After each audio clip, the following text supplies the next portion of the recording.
Yo, yo, yo, yo, yo, yo, everybody welcome in. Everybody welcome in. You are now tuning into the 5minusTwo podcast. I am your host, EB Sweatlot. I want to thank you guys for rocking with me today. It's Sunday, April 6th. Hey, a day after my birthday. I'm feeling good, feeling great. Hopefully that your weekend's going great as well. We got a few topics we're going to talk about today on the podcast. We got No Jumper going broke. lilbaby allegedly having tickets or what they say bounties on people's heads. Kanye West crashing out. And I think that's pretty much it. So right now we're gonna jump right into it. Right now we got it's crazy. Adam from No Jumper saying that No Jumper is going broke. I want to play you this audio I have of him, and we're gonna dissect it and see what's going on, man, because it's a lot of craziness going on. So y'all hold on. Let me go ahead and let's jump right into it. Let's jump right on into it. Well, on Facebook.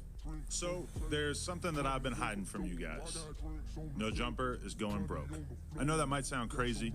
Between both of our YouTube channels last month, we got over 25 million views. We're doing well on Facebook and Snapchat. We employ quite a few of the hottest content creators on the West Coast, and we pump out an insane amount of content on a weekly basis. How could we be going broke? Well, let's start here. We expanded too much during COVID at just about the exact... What's interesting when he said that, No Jumper isn't the only company that expanded during COVID. It was a time where everything was on lockdown, folks were at home, so you got to think like streaming services like Netflix was going off. You got No Jumper, of course. And you got other companies too as well that started to, monopolize on folks not being able to get out. Like even companies like martial arts companies started to pick up and stuff like that as well. But it's interesting because, he's not the only company. And it kind of sucks because a lot of people thought it was going to be like that for a while, and it turned out to be. But I'm going to let him finish, though. We're going to dissect it. We're gonna cook on this.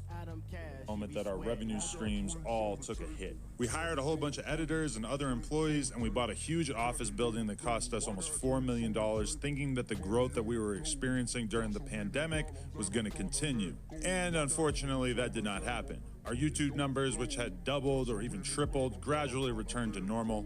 Our Snapchat and Facebook numbers, which had exploded during COVID, sometimes even hitting 6 figures a month, shrank by about 80% or more. Our Patreon, which was absolutely killing it for a year or two when we were doing uncensored, aka nude interviews with up-and-coming superstars like Kazumi and Sky Bree, fell off quite a bit with the launch of Plug Talk and a decreased interest in seeing us interview stars. Yeah, I mean... you had Plug Talk, and then you got to think a lot of people then, kind of got bored with you interviewing, P-stars, because it's like, dog, it's, a lot of his content and a lot of what No Jumper was built on is a lot of controversy. You got street stuff, craziness, so it was almost, in my opinion, he was like the urban version of like Joe Rogan, in my opinion, but, a little more controversial, a little more madness going on. We're going to let him talk. In addition to that, you might recall that the channel took quite a hit when approximately 8 of our hosts left the platform in March of 2023, although we've definitely largely recovered and managed to... Yeah, I mean, you got T-Rail, you got AD, you got Sharp. I mean, a lot of good people we had end up leaving, and it kind of hurt No Jumper too, because, he had some real talent, man, and it sucks that, it kind of went the way it went. You got AD with the community and T-Rail with the Back on Fig, and then Sharp got his No Excuse podcast going off. So, man. Built up a very healthy roster of talent since then. That certainly took a toll on our business for a while as well. All that stuff hurt the business, but we were still solidly profitable. That is, until the last few months, where we experienced 2 major L's that we never could have seen coming. First, we lost the No Jumper Instagram. After almost 10 years of building it up and essentially no strikes on our account, we got taken down one day, and we still have absolutely no idea why. We've had no luck getting it back, despite being in contact with what seems like every Instagram recovery guy on the face of the planet. We were bringing in a very solid amount of cash monthly that was keeping us afloat via selling sponsored posts on the account, and that mostly vanished overnight. And while we've been growing the new No Jumper LA account up ever since and managing to sell sponsored collab posts using my Instagram and the Nook. Yeah, so he was expanding quick, man. Quick. And, a lot of companies end up biting them in the butt. Diddy, or should say pause. No disrespect. But, it's kind of messed up. A lot of companies kind of went out the way, expanding too fast, and it's just having their overhead was too expensive, was too high. Good companies like and I'm not a fan of DJ Vlad, but one thing he does very good, he keeps his overhead low. And I think what happened with No Jumper, in my opinion, his overhead was too high. It's too expensive to sustain. It's easy to get a house, but can you maintain it? That's just my opinion. Jumper LA account, DM or email if interested. We aren't making anywhere near as much from Instagram now. Side note, if you're a Meta rep, please DM me. I would love to speak to anyone who could help with this. And second, in addition to that, we have been hit with a bullshit lawsuit from a former employee. Now, essentially everything in this lawsuit is completely fictional, and every lawyer that I've spoken to about it has described this as basically an extortion attempt, but it's still cost us a ton of money already, and it's expected to cost us many hundreds of thousands of dollars to see this through to completion. It's insane to me that a person that we did so much for can just invent some grievances out of thin air and cost us this much money as a result. This person has literally lost every single friend that he used to have when he worked at No Jumper. His streaming career has completely tanked, and he even got kicked off the podcast that he left No Jumper to start, but somehow that's our reality, and we have to fight this rather than just give in to this piece of shit. So as a result of all these circumstances, we are making some changes. I'm not going to play the whole interview because, he goes into depth, but man, I think, Adam No Jumper going broke is just, in my personal opinion, just to keep it short, is just keeping your overhead. It was too high. He couldn't maintain it. I mean, granted, the growth was there, but I think this is, living beyond your means. And Adam 22, man, No Jumper had some talent, man. It has some talent. And I think this is just what happens when, you get too big, but you don't, it's almost like you living for today, but you're not thinking ahead. You're not thinking for the future, not planning for the future. And it sucks, This is what happens when, when your overhead is too high. So that's why they say good companies love to keep a low overhead. That's why they can keep things maintaining, keep things flowing, keep things consistent. So now it seems like No Jumper is, Adam 22 seems like he's going to be down the back. He's going to be hiring, trying new things. I'm pretty sure he's going to go in a different direction when it comes to finding talent and moving forward. It's kind of interesting to see what he does next. So, switching topics, we're going to go over to allegedly Lil Baby putting tickets on folks' heads. So I'm going to play you the it's not alleged. This is a court wiretapping. Allegedly, I'm going to just keep saying allegedly, that this is Lil Baby saying that he got tickets on folks' heads. So let's go ahead and let's dive right on into it, and let's go ahead and cook on it. Bro, you know what's finna go on. Like, how the hell you can, you know what I'm saying? Man, like that, man. They got tickets on a lot of these folks. I'm telling you. We just heard somebody say that these folks got tickets on these people. We know what's going on. First of all, who was that said that about tickets? The unidentified male that was being referred to as Unc. And he's speaking with Mr. Sam. Correct. And what, in your experience, do you know what tickets are? A price on somebody's head. What do you mean by that? What do you mean on somebody's head? What is that? Like a bounty. Okay.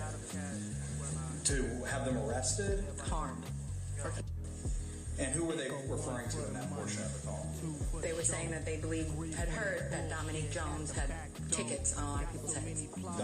Ooh-wee. Man, that is some nasty work, man.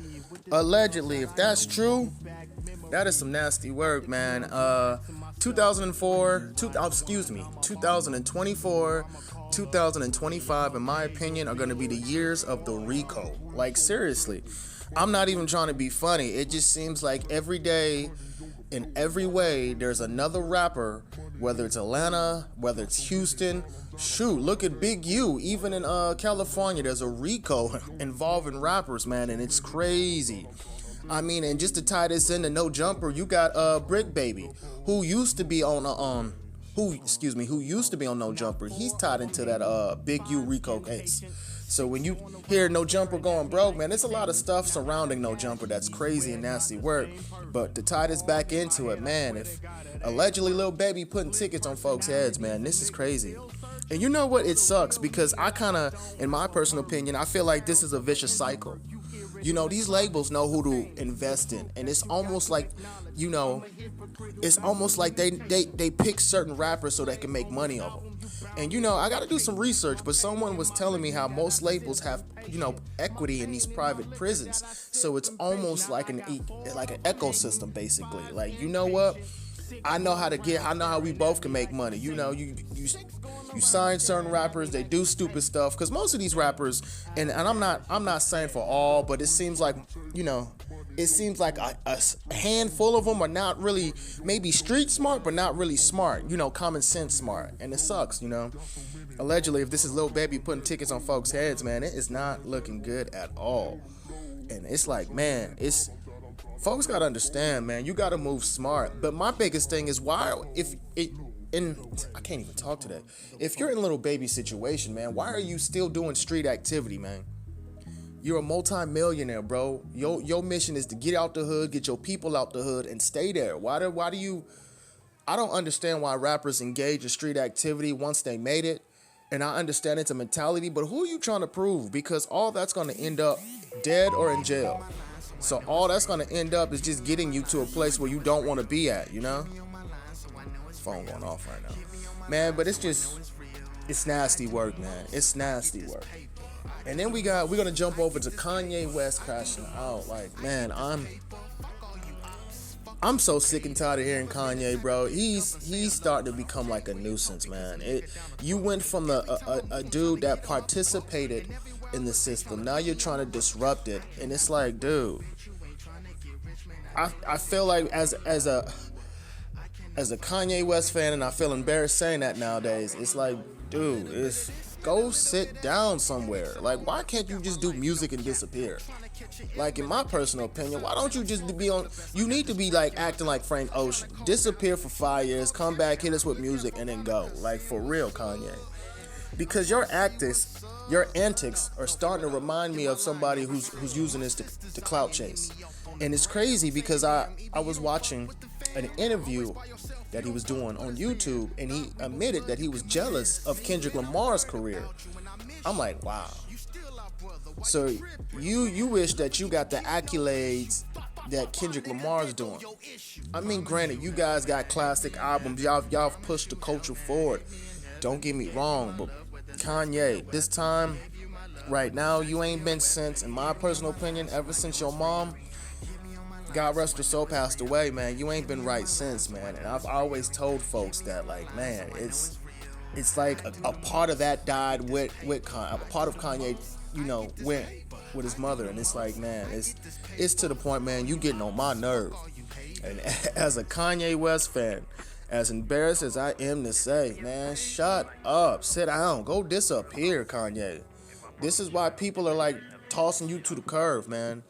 Don't get me wrong, you got some music. I will always bump, you know, the graduation, late registration, and college dropout. I mean, don't get me wrong, you got a few like my beautiful dark twisted fantasy. But man, Kanye, music aside, dude, shut up. Like, for real. Shut up, sit down, and disappear. For real. I think you need to disappear. But man, I'm not gonna hold you guys. I just want to thank y'all for rocking with me today. That's just EB's piece. So, you know, all these are thoughts and opinions of EB Sweatlot. So this is just me rambling off. But I want to thank y'all today for hanging out with your boy EB Sweatlot, for tuning in to the 5minusTwo podcast. And I'ma holla at y'all. Peace. It go 1 for the money, 2 for the show, 3 for that bullshit at the back door. Got so many problems that I'm trying to let go.